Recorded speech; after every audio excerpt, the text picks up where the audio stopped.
अब तक की सबसे बड़ी और सबसे दुखद खबरें सोशल मीडिया से निकल कर आ रही है। भोजपुरी इंडस्ट्री के मशहूर सिंगर निशा उपाध्याय अब इस दुनिया में नहीं रही। जी हाँ, आपने सही सुना, भोजपुरी इंडस्ट्री के मशहूर सिंगर निशा उपाध्याय अब हम लोगों के बीच नहीं रही, इस दुनिया को अलविदा करके छोड़ के चली गई है। निशा उपाध्याय का अचानक मृत्यु कैसे हो गया है, तो वीडियो में एंड तक बने रहिएगा। इस वीडियो में हम बताएंगे विस्तार पूर्वक से निशा उपाध्याय का अचानक मृत्यु कैसे हो गया है। तो चलिए वीडियो के एंड तक जरूर देखिएगा। हर रोज इसी प्रकार का न्यूज़ पाने के लिए हमारे चैनल को सब्सक्राइब जरूर कर दीजिएगा और वीडियो को शेयर करना ना भूलिएगा।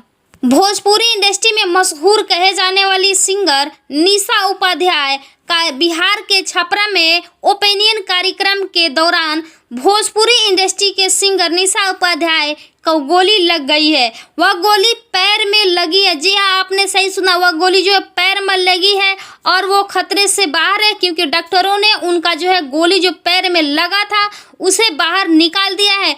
पटना के मैक्सो हॉस्पिटल में निशा उपाध्याय को एडमिट किया गया था और डॉक्टरों ने उनका जो है पैर में लगा गोली को बाहर निकाल दिया है और निशा उपाध्याय अब खतरे से बाहर है। जी हाँ, आपने सही सुना, निशा उपाध्याय जो है खतरे से बाहर है। सोशल मीडिया पे ये जो है खबर तेजी से वायरल हो रहा है। झूठा खबर है कि निशा उपाध्याय का जो मृत्यु हो गया है, लेकिन यह जो खबर बिल्कुल झूठा है। निशा उपाध्याय अब सही सलामत है, अब एडमिट है हॉस्पिटल में, सही सलामत है।